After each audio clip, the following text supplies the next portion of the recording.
Bonsoir, bonsoir, bonjour, c'est Congo News 24. Chers téléspectateurs, comme toujours avant de commencer notre émission, nous disons merci à Dieu, nous disons merci à nos chers abonnés et téléspectateurs qui nous suivent partout dans le monde entier et en RDC. Chers téléspectateurs, et comme il auto sola ma solo à RDC, alors tous en va point belé la plupart va point auto lobaka et sa capitale, et puis la majorité eza ya kuyinda. Alors tangu tozoba l'émission oyo bandeko na ngai ba point oyo eza na kati neti ya CPI boyebi kaka somo eyindi, donc tozoya na pona.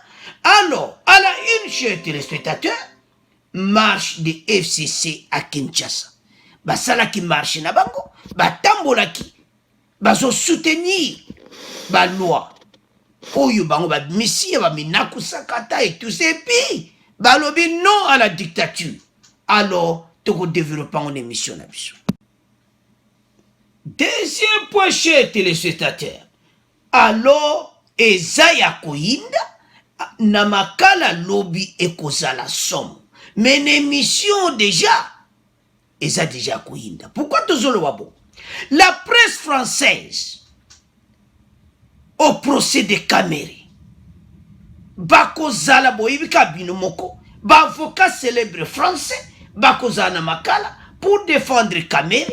Alors selon bango bazomona ki ba raison tokolanda d'extrait réaction à la presse française en direct na bandeko ya Kinshasa ndenge nini masolo wane koleka, et puis ndenge nini oya liboso procès Kamere liboso elekaki. Est-ce que ezalaki procès moko équitable? Est-ce que acharnement politique? Alors point oyo eza somo boko yoka ba variété ndenge na ndenge la presse française. Alors toko développer en émission na biso. Toujours dans ces points, chers téléspectateurs, toko yoka ba réaction ya ba Congolais à Bukavu au bateau à INC, à Goma bateau à INC, à Kinshasa toko yoka ba réaction ndenge na ndenge, et puis toko développer en émission na biso. Troisième point, chers téléspectateurs, la Kabylie à la CPI, donc eza somme lettre écoïe. Vous vous souvenez que l'avocat canadien, le mois de juin, fondaki Kabila na CPI. Alors CPI a répondre que ont préparé ma dossier et ce côté na bureau à procureur. Alors eza ya koyina toko développer en émission na biso. Alors, chers téléspectateurs, comme la première point na marche de FCC à Kinshasa, balobi non à la dictature, bazo soutenir ba loi minaku sakata. Donc so tali bango tant bazo marcher, bazo tala kaka ben intérêt na bango. Et puis quand ils marchent, soi-disant que bazo soutenir une partie moko ba peuple congolais, selon bango ba peuple congolais, mais ce n'est pas ça. Peuple congolais assis à bae batu oyo. Chers téléspectateurs, makambu oyo eza makambu minene. Alors bango na ndenge bazo continuer masolo oyo eza somo. Parce que baza koyoka te, donc ba décision bango bazo soutenir awa eza na intérêt à peuple te. Et ça pour leurs propres intérêts. Marche wana batambolaki nde omoni basimbani wana, donc balati na bateni à la Kabylie pona bango bazo soutenir ba institution, et puis ba institution peut se otali bato yo au peuple aza na souffrance et tout ça, et non à la dictature. Donc dictature au bino bosala qui pendant 18 ans peut perdre bobosania. Lelo bozoye la biso dictature, bozo lobake non à la dictature. bande ko pe perde bozana problème sérieux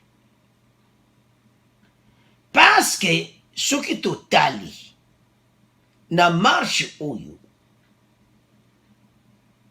bango bazotala be intérêt na bango donc oyo eza nango ka bacouverture de ezosala ngo kuna kolele no présente émission kotala marche oyo eza pour l'intérêt ya nani et so otali côté bainstitution donc bazosoutenir ti lelo loi mina kusaka pourquoi pas basali marche contre Malonda c'est ça question bato bazotuna bino bozo soutenir ya bankama institution que boboyo non à la dictature mais pourquoi bo soutenir te Malonda Fati Aboyi bino siko il fallait pas boloba non mutona biso il faut donc supporter parce que vous avez vu qu'il y a du mal na dossier wana boko ça la marche yango te alo bande ko pe perdre ba bosani temps nyonso oyo basalaki na pouvoir oyo peuple congolais tande bozo marcher hein bon du gaz lacrymogène ba beti bino mais puis surtout souffrir peuple congolais nous comme il n'a pas marche mais le lotalo bino bozo sala marche boza calme bokanisa que match et baluka kapé yango lelo bolobi non à la dictature tango boza ko sala dictature boyeba kango mais lelo ba sala état de droit bino bo bengi yango dictature alors chez téléspectateurs pour na likutu donc nazo mona commentaire mingi ti nazo tika ngona bino dictature yani 18 ans ero ezalaki okaba babani kopeta bato babani kokanga bato bakoti yango na bakasho ane beaucoup de gens baperdre milimo na bango na bamarche na pendant les 18 ans siko suite nango tozoya na pont wana la CPI mais tolingi kobebisa yango te po eza so mon émission oyo alors chers téléspectateurs totiki bato ape perdre na bino mo bodéveloppe bango balobi ete non à la dictature donc Fati azosala état de droit bango bachange match ekomi nini dictature eza ya koyinda esiyinde alors chers téléspectateurs tokomi sikoyo na point oyo ebomi mboka la presse française à Kinshasa réaction bokoyoka en direct bandeko ndenge nini masolo yango ekozala lobi et puis ndenge nini bandeko na biso bazo réagir ils ont même dit que procès wana elekaki bien te et puis bazomona mpe ke chance mpe kozala nango te mais bamosusu bazomona ke chance ekozala est-ce que présence il y a avocat Sarkozy Lafont na Olivier il y a Kamel est-ce que vraiment ekozala na influence bandeko na ngai c'est sa question oyo bato nyonso baza kotuna parce que maintenant la presse française miso na bango nyonso eza na makala le 24 juillet alors bandeko est-ce que bakoresir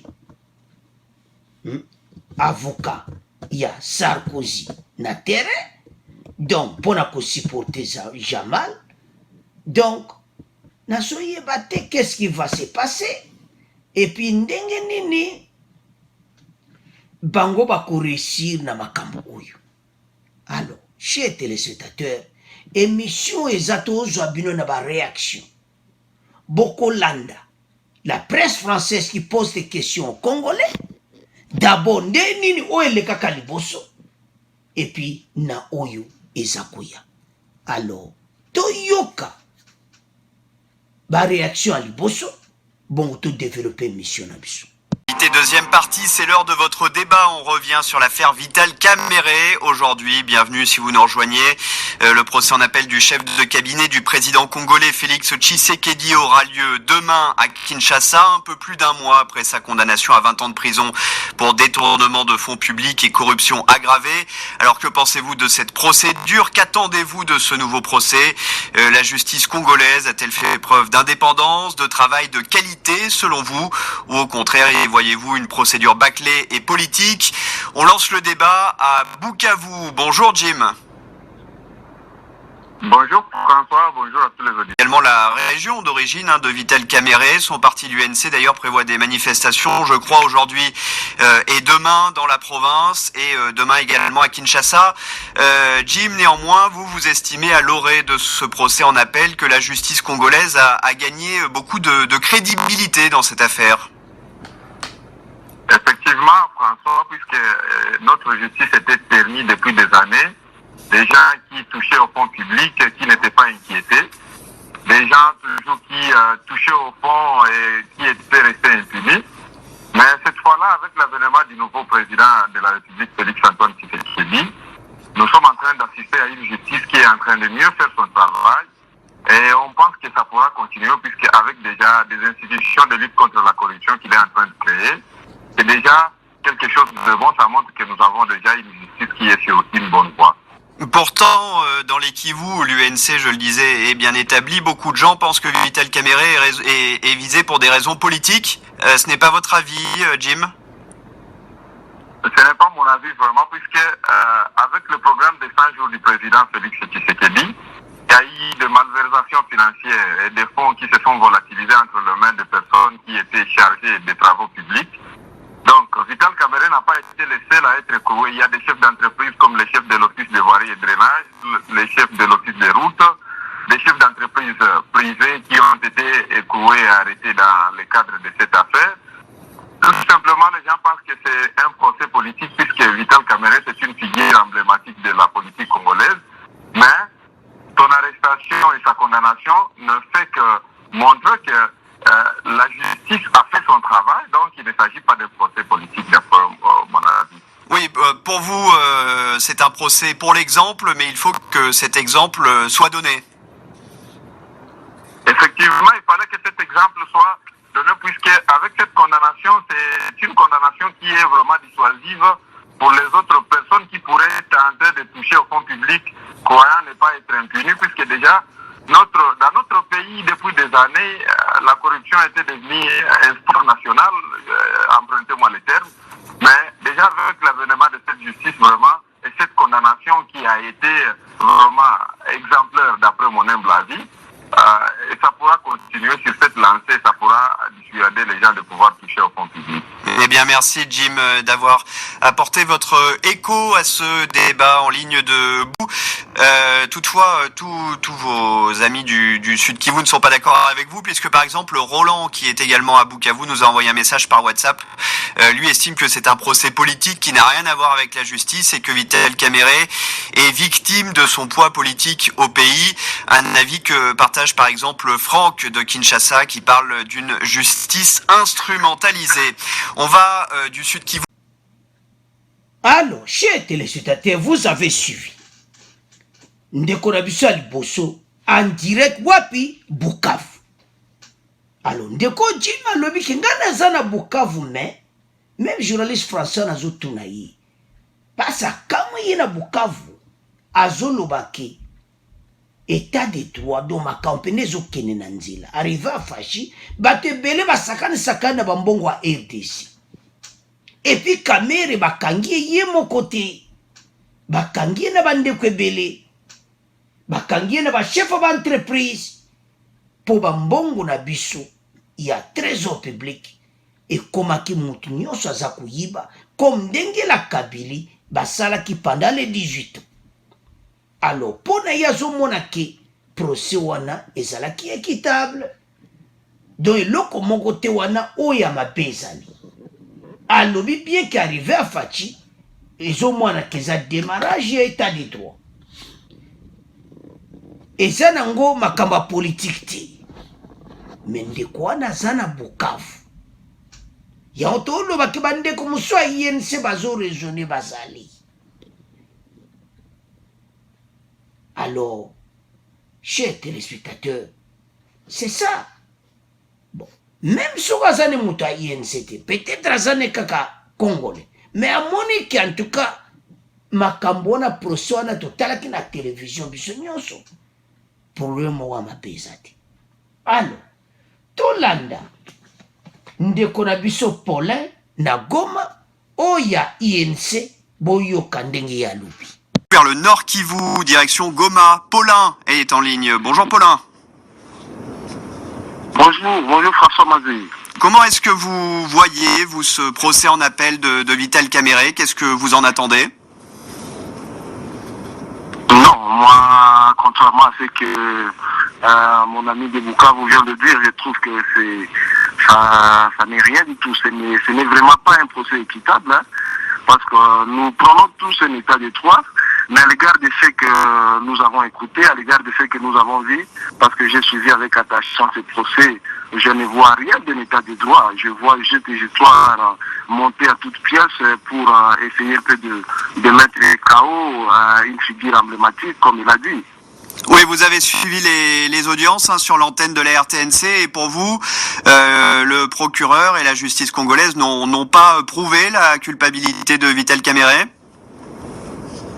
Non, pour moi non, parce que je ne suis pas satisfait, parce que moi j'étais d'avis de ceux qui pensaient que la justice était lancée sur une bonne voie cette fois pour essayer de punir tous ceux qui faisaient des malversations financières depuis de longues années.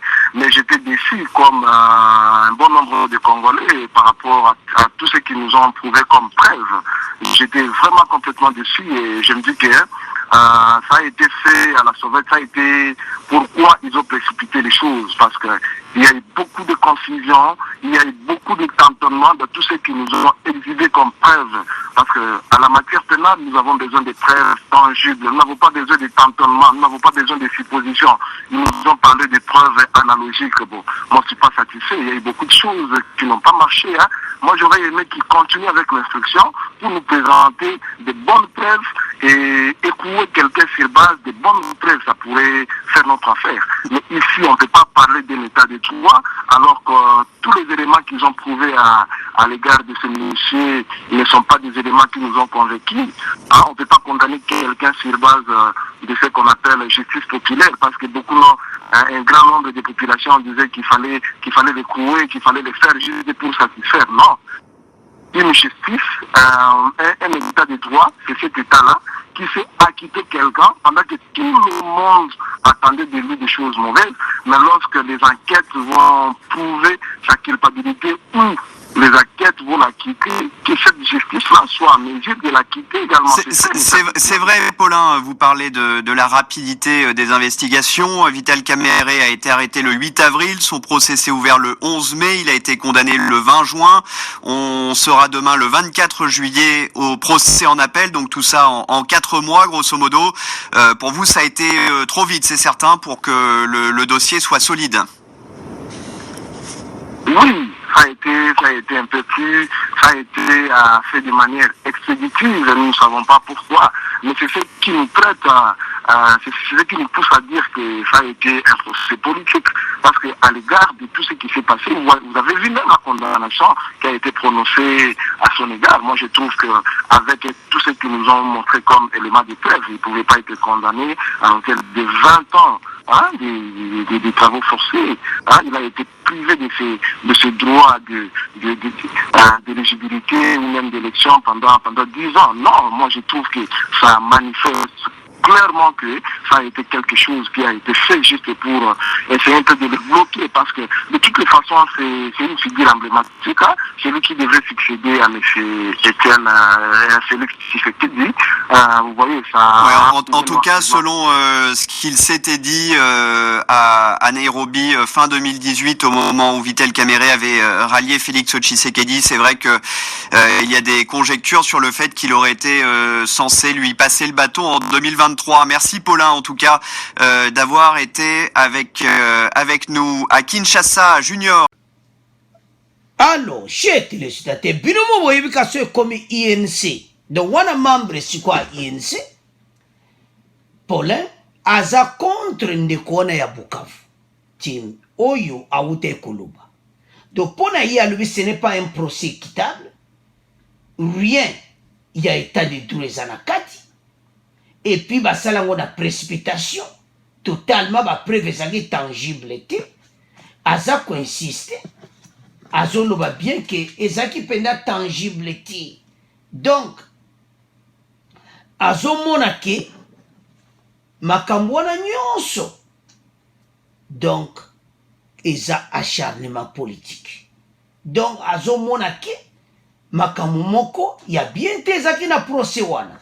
Il a même souligné makambo ya accord de Nairobi et tout ça. Alors bandeko na ngai eza procès équitable te. Vraiment bandeko ya INC ese bozomona comment parce que biso nyonso totalaki yango mutu moko te abungaki kotala ngo en direct live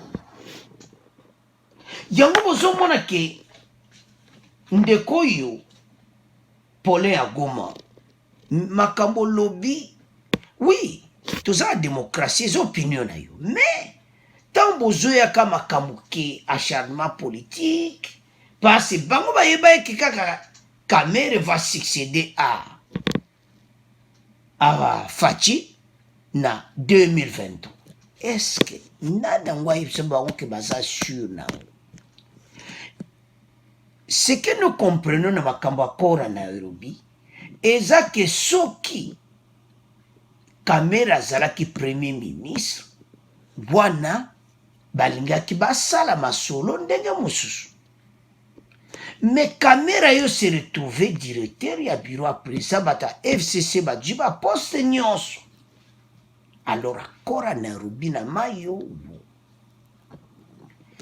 yango le na mona ka bandeko ba réaction na bango ne ndeko auti koloba ya Goma bandeko ya INC esalaka pasi totalaki ndeko wana na émission elekaki tolandaki ndeko wana ya Goma ami bomaki je m'excuse ya sur Kivu a Walungu voilà a Walungu ami bomaki nzoto pona Kamere. Alors ba message bo pesa to lingi de lobby lisusu o dega moko salami kuna parce que na ndenge to landaki na TV toujours mona te comment Kamere va sortir. Alors chers téléspectateurs toyoka ndeko na biso oyo Junior Bongo to continuer mission na biso. Il y a beaucoup de réactions. On a bien compris, selon vous, que c'est une première pierre posée pour l'indépendance de la justice et la lutte contre les malversations en RDC. C'est également ce que dit Francis à Kinshasa par WhatsApp. Le président Tshisekedi a commencé à sérieusement installer l'état de droit véritable en RDC. Emmanuel Agoba nous dit que, selon lui, ce procès a suscité beaucoup d'espoir. Des mots également qu'utilise Ali de Kinshasa. Très encourageant, fortement louable. Voilà ce qu'il nous envoie par WhatsApp. Patrick, d'avoir été avec nous à Kinshasa. Junior est en ligne. Bonjour. Bonjour, François Mazet. Vous avez entendu notre auditeur de Goma, je pense, juste avant vous. Je crois que vous n'êtes pas vraiment d'accord avec son analyse. Pas du tout. Sincèrement, c'est vrai que c'est un procès qui est arrivé, comme l'a dit le premier intervenant. Je crois que c'est un signal fort qui a été lancé et ce procès, il a été télévisé, ok, télévisé, retransmis sur la radio-télévision nationale et vous pouvez vous rendre compte de l'intérêt de tout le monde. Vous avez suivi les audiences, vous, Junior? Bien sûr, j'ai suivi. Attendez, qui ne pouvait pas suivre ce procès? C'est un procès qui avait battu des records, même plus que le Classico entre le Real et le Barça à Kinshasa. D'où l'intérêt de tout ça. Donc tous les Congolais ont suivi et ont pu se faire une opinion, selon vous? Absolument, oui. Et vous, votre opinion, c'est qu'il a été satisfaisant? Absolument, tout à fait. Parce que on est dans un pays, comme l'a dit l'un des auditeurs, c'est que voilà, le meilleur moyen de se faire beaucoup d'argent, c'est en politique. Et quand on a accès aux fonds publics. Et moi, je pense le faits ayant été télévisés, tout le monde a suivi. La partie défenderesse avait tous les moyens de prouver au monde que voilà, il n'en est rien. Mais nous avons tous assisté ici à un enrichissement, une opulence hors de manière. Il y a par exemple la femme de Vital Kamere qui dit lors d'un mariage que voilà, en termes de dons, etc., ils ont reçu plus de 800 000 dollars de cash. Mais attendez, dans quel pays vous allez dire ça? Parmi les pays les plus pauvres? Et eux, ils ont reçu comme convives des richissimes. Allez nous entendre ça. Et toutes ces propriétés qui poussaient à perte de vue comme ça. Donc voilà, les preuves étaient là. Et quitte à Vital Kamere et à ses avocats de prouver réellement qu'ils ne sont pas coupables. Est-ce qu'on ne peut pas regretter, pardon Junior, néanmoins que certes Vital Kamere soit condamné pour l'exemple, mais que la justice traîne encore des pieds sur beaucoup d'autres dossiers, notamment en lien avec la précédente présidence? Absolument, je suis tout à fait d'accord. Mais moi j'aimerais vous dire, situer quand même les faits. Félix Tshisekedi, en venant au pouvoir, il a dit quelque chose. Il a dit, ok, voilà, je n'aimerais pas fouiner dans le passé, mais aujourd'hui, on se rend compte que le passé ne peut que nous rattraper. Donc il y a certains faits. Moi je dis, ok, Vital Kamere, la condamnation, lutte contre la corruption, c'est une très bonne chose. Mais tout le monde, tous les Congolais attendent ce que j'ai dit hier, comment je veux dire, dans le standard, c'est, passez-moi l'expression, c'est le service après-vente. Ça veut dire, Vital Kamere a été condamné pour 20 ans d'emprisonnement et tenu de restituer des fonds. Il faut que ces fonds soient réellement retournés. Mais au-delà de ça, tous les Congolais attendent le procès du siècle. Par là, j'ai cité Albert Yuma et puis tous ceux qui le patron de la Gécamine. Par exemple. Ok, donc pour moi, voilà, Vital Kamere est en prison. Quelqu'un comme Albert Yuma, sa place n'est pas non plus à l'extérieur en liberté. Donc après ça, je crois que la justice a pris du crédit maintenant, mais il faudrait encore prendre des garants en prenant des gens comme les Albert Yuma et toutes ces autres personnes qui sont... Merci Junior d'avoir été avec nous. Je dois passer la parole. Alors, chers téléspectateurs, nous avons suivi. Tolandi Bissonio son de Kouana Junior. Procès zalaki télévisé à Banakin. Yana longola Banakin. Banakin bazalaka direct. Et zalaki télévisé. Moutinho sa talaki. Et ça le côté record que babi. Donc, procès ne faut moi appeler batu balanda kiko. De boy que match à Real de Madrid Barcelone. Et ça match modo et ça kusaka na ngote. Mais procès Kamere battre record. Il y a batu bako landa procès. Que match wana Real de Madrid. Et l'équipe match wana record. Ndenge batu batala kiam. Donc, et ça la qui. Et de ces mouvements, monde entier balanda kiam. Alors, procès na Moutinho salana kiam. Alors, ndeko junior le bazaki satisfait. Na. Suite nango. Et puis, et puis le la première pierre moko posé na makambo wana nyonso.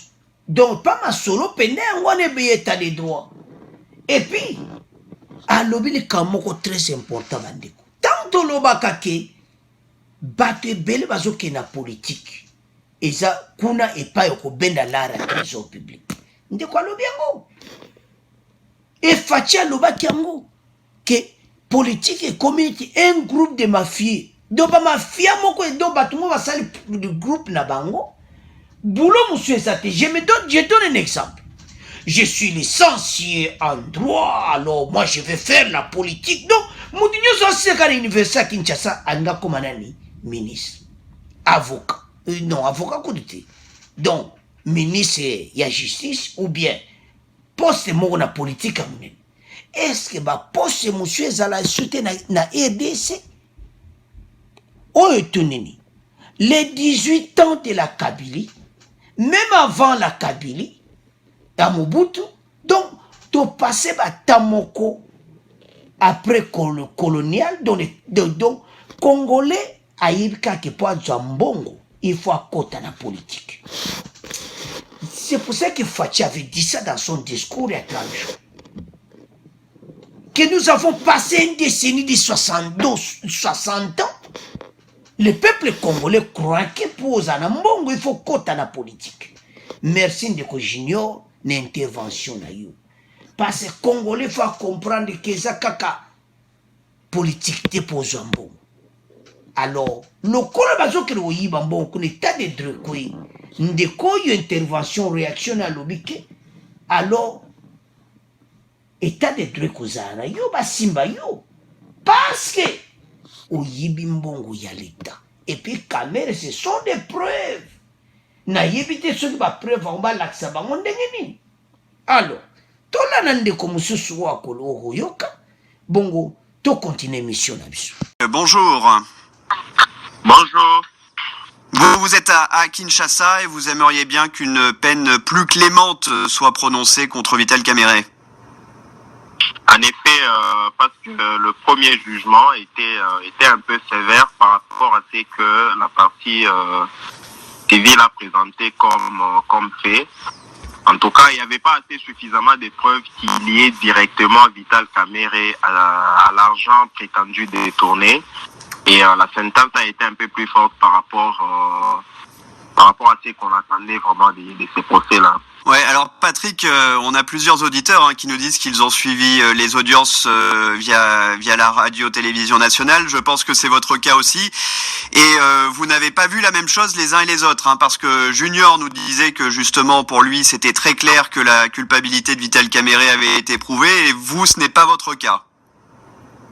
Non, parce que vous vous souviendrez très bien que nulle part on a lié directement le fonds de Jamal à Vital Kamerhe. C'était juste des suppositions. Donc, comme les avocats eux-mêmes de la République les disaient, ils sont en matière de pénal. Donc, il n'y aura pas quelque part où on peut prouver que Vital Kamerhe a pris l'argent quelque part. Donc, c'était juste des suppositions. Il n'y avait pas vraiment un lien direct qui liait Kamerhe à l'argent détourné, prétendu détourné. Ouais, Sami Jamal, c'est cet homme d'affaires libanais qui est également mis en cause et qui a été condamné dans cette affaire. Selon vous, il y a un versant politique qu'on ne peut pas ignorer, Patrick? En effet, vous savez très bien que les enjeux sont purement politiques parce que 2023, c'est juste après-demain. Et tout le monde est en train de faire ses calculs politiciens de sorte qu'il puisse être candidat à la présidence. Puisque vous les savez très bien, les accords de Nairobi entre Kamerhe et Tshisekedi prétendaient que après Tshisekedi, ça serait Kamerhe qui devrait être candidat. Et moi, je ne vois pas que l'UDPS est de cet avis-là de laisser Félix Tshisekedi laisser la place à Kamerhe. Donc, c'est tout à fait difficile. Ce sont des calculs politiques et chacun est en train de tirer les draps de son côté. Ouais, pour vous, dans le camp de Tshisekedi, on perd un appui à court terme en mettant Vital Kamerhe en prison, mais à long terme, on se libère l'espace pour une nouvelle candidature. Exactement, c'est ce qui se passe. Merci Patrick d'avoir été avec nous. Alors, chers téléspectateurs, tout la ligne de quoi on a Patrick qui a INC. Pas de preuves. Nul a eu lieu. Preuve que Kamerhe, Mbongo Jamal Azwaki, Kamerhe, Azana Katia Mbongoana. Il n'y a même pas de preuve. Oyo, Keye, Ayiba Kimbongo. Voilà ndeko Patrick Azolo. Chers téléspectateurs, pas preuve ezali. Tokuto landa bandeko wana utolo ba Kinshasa, ndeko na lobi clair que tala même nedi que moi sa caméra zolo bake, adjoaki mbongo 800 000 na mariage. Utala na makamu, vraiment la Kinshasa mariage 800 000 $. Ami daji mbongo andengo wana. Alors bandeko INC. Il parle de l'enjeu politique. Alors, le but que bangoni ba magistrat o nyonso ya public bango tout bazako la ya supposition, il n'y a pas d'évidence. Tu y peut-être ce que évidence nini o bande quoi INC balinga ki ba l'axe. makambo ezaki vraiment clair mo nyonso alandaki na télévision ezosala mawa ke bandeko ya INC bamona Kamere l'air pacificateur. Donc Kamere n'a jamais volé. Bandeko ya INC bozo Kamere ndenge aza wana bino boyebi ye aza leader ya INC mais Kamere abendi Balikonda. Je ne sais pas ba preuve tangible oyo ndeko oyo alobi nayebi te oyo bato ya INC bazoluka mais bayebaki Kamere aza fautif. Kamere ayibi mbongo ya l'État. Makambo ebele ba preuve baza nango bandeko nanga mosusu bakoya olakisa na télévision te. Kamere aza conscient ya ba chèque to aza kosala na Robank. Aza conscient ba montant mwasi nazoya kobemi en espèce na Robank. Bambon ko virer yango à l'étranger.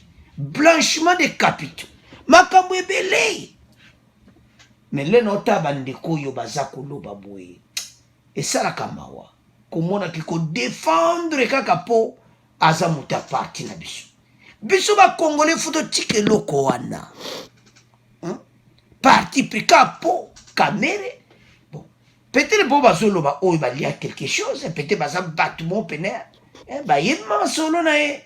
Mais ce qui vraiment son ontal et le bin de commande tangi ba commentaire. Bande ko apesi ba commentaire belé na tele buto tanga ba commentaire na bino. Ndeko moko alobi ke Kamere tiko tongata balabala mokote na Sud Kivu. Kamere tiko tongata eloko mote aussi na Sud Kivu boye pona bango ba emploi misale ezate na Sud Kivu. Kamere sala ba société te po bana Sud Kivu ba jwa misala ba jwa kuna. Atie ko sala eloko te. Ta on mona bato ya INC ba commentaire boye ezamawa. Alors, tous les cas, na réaction, bon, on continue mission. Dieu le veut qui est en ligne. Bonjour. Bonjour François Mazé. Vital Kamere est-il un bouc émissaire selon vous?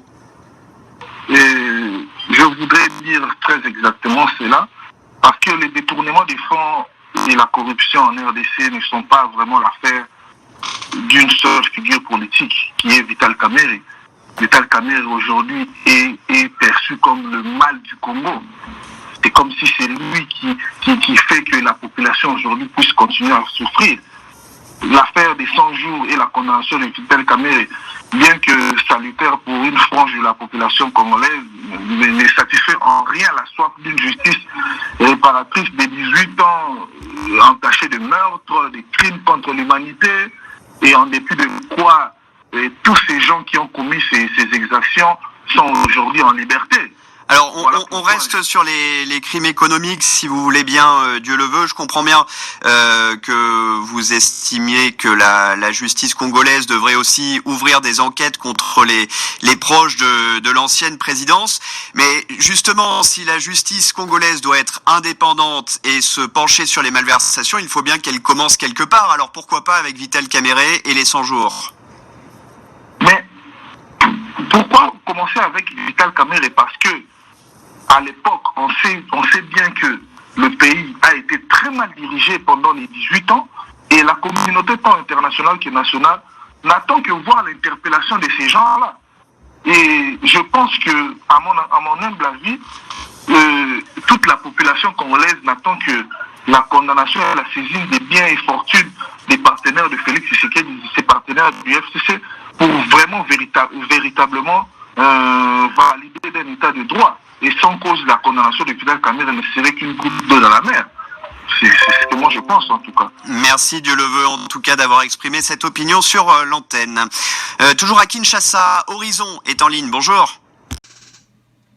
Alors, bolandi sundeko wana, Dieu le veut, do bandeko ya INC toujours. Balobi ba crime économique otu esalamaki ba partenaire fachi wazana bango na pouvoir, bato a FCC. Donc, état de droit pour le moment, ceux qui bato wana bakangi bango te do ezana tina te do ezo opinion na ye.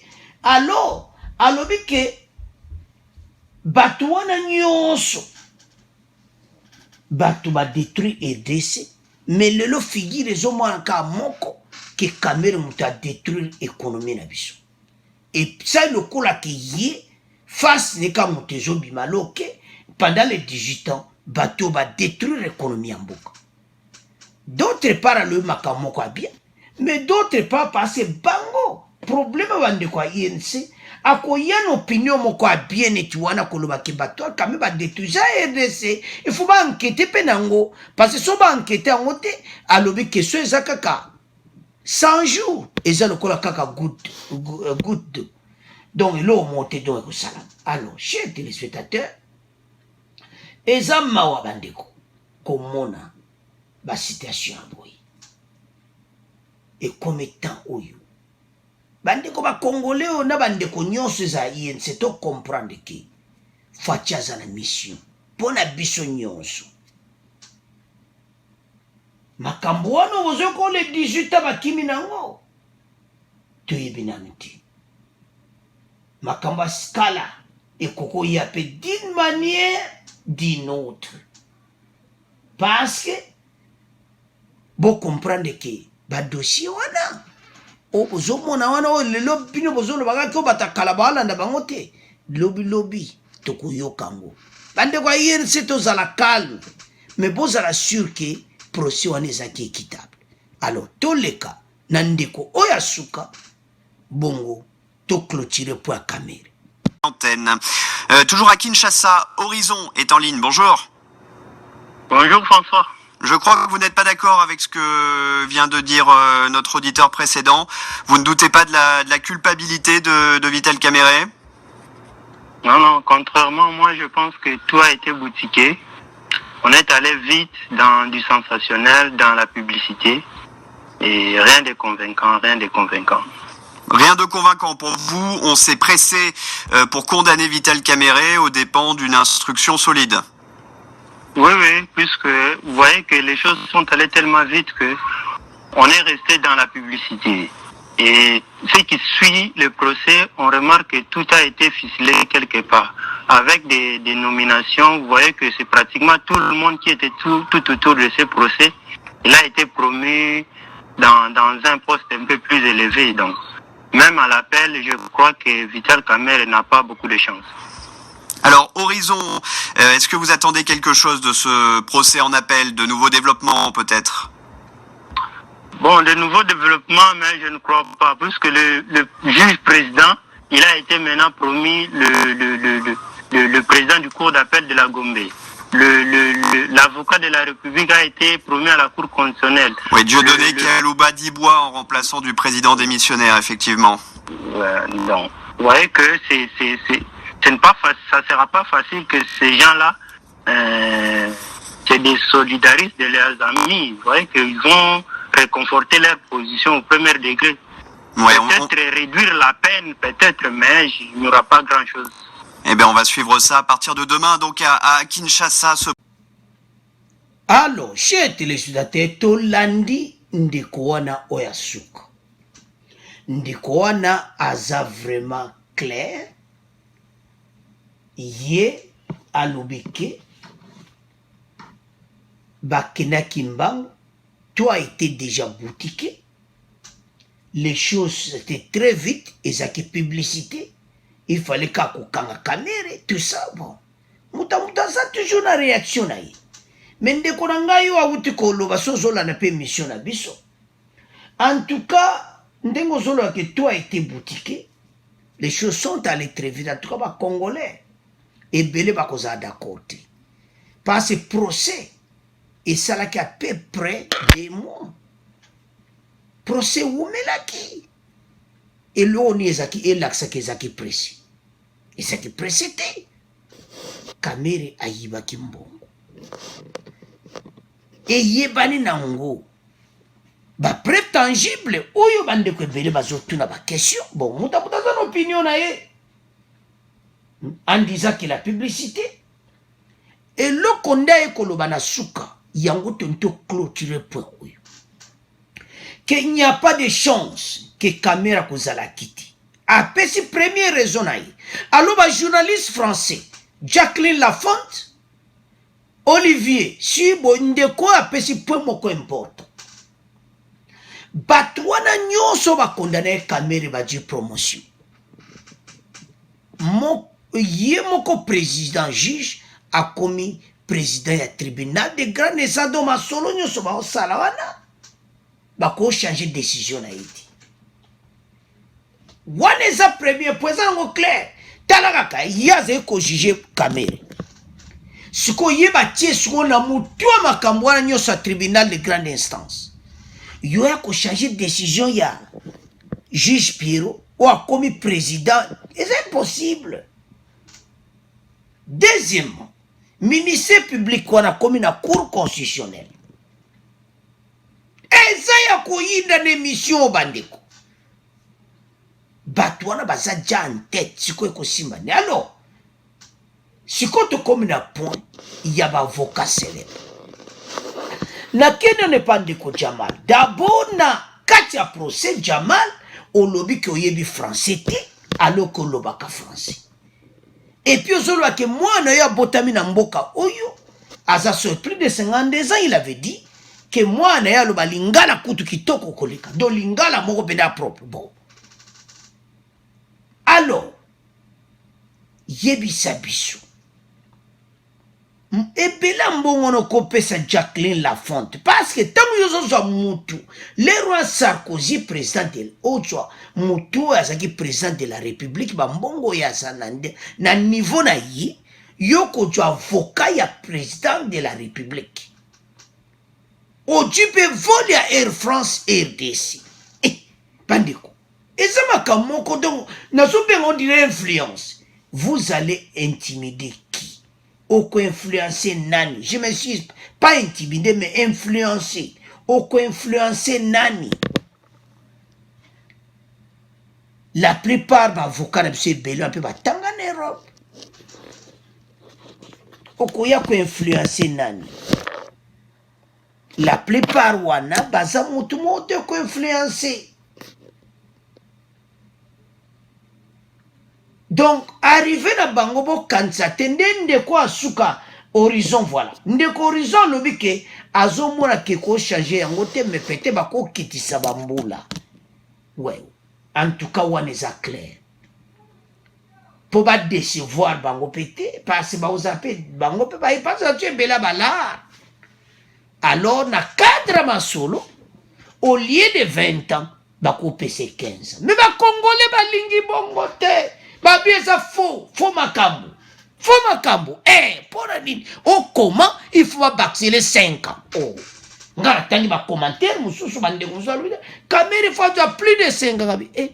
Do ba congolais pena bazana colère. Alors de horizon message no pesike ba ko diminuer. Ba congolais bazo linga ngote bazo pesa ba message ba baxer la plus de 5 ans. Musuku bazo lo ba ke koma na kutuka ata 30 ans. De va se sous 10 ans. Oh, bah congolais va ça la colère. Alors de quoi ou tu intervenir dans la presse française? Alors bah congolais va ça d'accord. Alors, chers téléspectateurs, biliaki bango bikoki nandimete bato bakoko ako changer yango. Ba joaki mbongo bazo foutre yango 20 ans na prison, mais baza ba avocat moko baza na expérience tant bako solo la na mopanzi bakoko expliquer voilà bakitsa Kamere bapesi pe bapoint na bango alo bako kitsa Kamere comme 15 mais tant na oloba boy ba congolais baza na colère bo comprendre kaka pour Kamere aza na problème sérieux na makala abima boy vie Kamere mba moi songi na kata selila. Ça c'est moi Kamere maintenant je ne peux même pas ça ma merde. Algabi mama viens Kamere viens directeur à bureau présente comme on lit en embala. Donc vous comprenez ce qu'on m'a solo non ta Kamere zo mona ngozo sala e mawa. Alors tu es premier point na bio to comme le cas na point ya la Kabylie. Alors chers téléspectateurs, le dossier de Kabila est à somme. Lettre à la cour, il y a cour pénale internationale, va répondre collection des avocats aux avocats canadiens. Oyu, boyebi que le mois de juin, va fondaki Kabila na CPI. Donc Kabila na zawana, dossier bazui ba répondre yango bandeko peut-être ebele bazomona penda yango clarté, mais on peut lire quand même quelques contenus na yango. Madame, monsieur, wana bazo répondre pas ya la collection d'avocats Canada. Au nom du procureur, je vous remercie de votre communication reçue le 17 juin ainsi que toute autre information dont on sur la situation ya RDC. Comme vous le savez, peut-être déjà, le bureau du procureur enquête actuellement sur la situation en RDC. Donc, yango wana makambo oto loba yango zo kaboko yoka exiwando oyo to chile bino lobby que bakatange bazo yebsa Fachi Kabila n'est pas votre ennemi. Ah, pourquoi bazo loba bon? Bandeko bakatange Fachi muta livrer Kabila ti. Donc les trop bandeko koma kamunyo sopoto tanga en émission teza vraiment moulay. Babi déjà baza ko s'enquêter na RDC.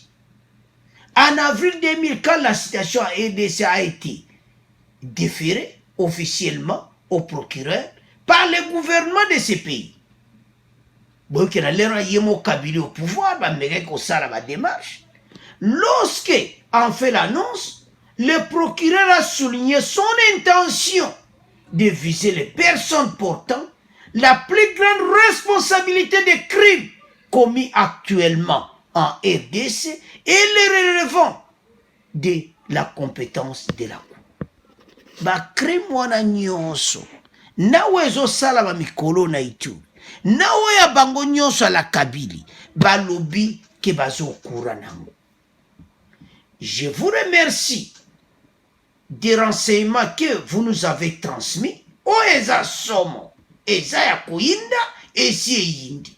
Nous les ajouterons à notre collection d'informations sur la RDC et nous en ferons l'analyse nous ferons l'analyse avant de les transmettre aux employés du bureau du procureur qui prendront les mesures appropriées. Yindi, eza somo, bazakoya, kalate, vol en direct à ces pays. Donc makambo eza mobulu. Bandeko, dossier oyo, y a la Kabili, eza pena mobulu. Et yebana ki déjà, parce que tant que un message na bakatange bazo senga vraiment Fachi, bazo senga vraiment que Kabila c'est ennemi. Totonga on va payer ensemble. Ah, tant ya zeko sa makambo yo. La Cour pénale internationale, la CPI, vient de répondre favorablement à une plainte contre Joseph Kabila introduite par un collectif d'avocats canadiens. Au nom du procureur, je vous remercie de votre communication reçue le 17 juin, ainsi que toute autre information connexe concernant la situation. Donc, va répondre en favorable la Kabylie. Wapi, ce pays. Pandekonanga, et ça somme. Donc, moi, unité informatique, alors que mener ça dans ma boca, mais avant de développer, tout yoka le sous extrait, oyo. Bon, tout le monde a déjà que côté à la Kabylie, déjà tension ezali. Ba côté ba numbi, ba toi na nyonso, ba si ba yoki masulu. Alors les amo boulou, tout yoka extrait oyo. Bon, to continue mission na biso. Au Katonga, il fait cette plaidoirie auprès du président de la République. Joseph Kabila n'est pas ton ennemi, c'est ton frère. Les problèmes des Katangais, les problèmes des Congolais seront résolus par les Congolais. Nous voulons signer avec toi, Antoine Félix Tshisekedi, notre président, un pacte de paix, un pacte d'amour, un pacte de développement du Congo. Alors, chers téléspectateurs, nous avons suivi. Tant que message va pesa qui donc wana na ferme ya Numbi. Taba kene ko tale tout ça qui une émission ou elekaki. Donc les hommes na clairement qui ba siba yeba qui makamba lettre oyo que la Kabylie direction CPI. Alors, chers téléspectateurs, dossier na ndenge kende ezamubulu. Donc bientôt la Kabylie a son kende. Alors, bazo senga président de la République. Yoke la biso mawa. Pardon, président de la République, la Kabylie a ennemi na yoti. Fachi muta kangisi eti. Ezaba avocat canadien mutu ba kangisi ege Kabila. Fachi abatuti. Boko senga fachi na likambo nini? Lettre wuti Canada va répondre ango. Et puis bah tiens officiellement et puis kalate bazoya ndengeni masolango kotambula. Pour vous rappeler, ici de noter qu'un groupe d'experts réunis au sein du partenariat canadien pour la justice internationale PCJ dans une plainte saisie la Cour internationale pour demander l'ouverture d'une enquête judiciaire sur l'ancien président Joseph Kabila et des anciens hauts fonctionnaires pour des présumés crimes commis en RDC, en République démocratique du Congo. Et ça, Kabila yé mokoti. Entourage wana nyonso. Soto tangi lista wa butu kukwe. Boyebi kaka bango nyonso wana. Toujours bate ndeni ni mala si kozala. Ndeni bako nage. Toujours bate so kozala ngondenge nini. Pourtant, comme vol moko ezana njili, mais ça mobulu, o vola ngwani. Ah, boke vol moko ezakuna, vola ngwani, wuti Hollande. Oh, e wuti wapi? E wuti na Hollande, na mboka mwe bandana H.A. dans la ville na Hollande, dans la province moko ya Hollande. Et comment on dit, oh, mais son beaucoup, mais ça mobulu, oh, ça mobulu ni. Loba, on a hey, ce pays, tout ça n'a problème. Et ça que la Kabylie est mon côté. Et ça va te belé. Ba crime ba kometa kuna. Yana mona ba Congolais chef favo leur place n'est pas ici. Tana tala ba commentaire do bino boye ba kabama solo déjà. Au moins, les Congolais sont en commentaire. Tous ces gens, leur place n'est pas en prison. Ah! Bateau Nyons, bateau Nyons, ancien régime. Leur place en prison. Bandeko ba komakado ba yibiki. Masurango kalati. Ah, tu vas bien ba danser, bana RDC. Donc, ba commentaire, nous bo yibi déjà tout. Bon, mon colangwe kozalandi. Le bureau du procureur remercie ses avocats pour les renseignements transmis et note qu'il va les ajouter à sa collection d'informations sur la RDC. Ezaya Koyinda va remercier l'avocat canadien. Na d'informations, ajouter sur la collection d'informations il y a RDC. Ces informations seront ensuite analysées et transmises aux employés du bureau du procureur qui prendront les mesures appropriées. Hey! Mon boulot koti. Bandeko, makambu ekomi na tamoko mon boulot. Awa mutu akoko sauver mutu azate. Bakatange bopesi message en bino. Mais ça fatia batute. Makambo wuti na Canada, malasi wapi na la A na CPI. Donc ezana ngote o fachi président de la République to sala pacte moko ya paix. Ezana makamba pacte ya piti. Makamba Kabila, eza makamba Fachite. Facha yene ko sala masolo ya état de droit. Na makambo nila zo memana RDC. makambo ya CPI etali kutu fachiti ye kutu kuna ayibi ne kutu makambo wana ti ye fachi pa zo yoka nde biso tozako yoka ke ba Canadien basali masolo. Alors bandeko tozana makambo très sérieux pense o ezaki souhait ya ba Congolais belé kaka oyo bazali na ba problème et tout ça. Mukuna azana prison, Mukuna ayaki na makambo oyo apesaki le dikri dossier Mukuna pression tout ça na makambo elekaki na cour constitutionnelle. Maintenant Luamba a démissionné kune komi mutu musu. Alors chers téléspectateurs, dossier oyo eza mobulu. Alors na ndenge makambo ezokende, donc dossier il y a la Kabylie et ce mois clairement que azokende ces pays. Alors chers téléspectateurs, tout tika mon abino to comme qu'on résume mission. Premier point, marche il y a bateau FCC. Deuxième point, donc FCC donc PPRD quoi, pour batiaki bango tout balataka à PPRD. Alors ba monaki balobi non à la dictature. Et puis deuxième point, ezabo landi makamba kamere. Et puis point suka to landi biso nyonso était bientôt la Kabylie ces pays va confirmer que bazuma solo do basa kubongisa. Alors balobi ezaka yi mokoti entourage na imobimba. Totika ngona bino bo abonner massivement. Merci pour les commentaires. Merci na ne bolandi émission.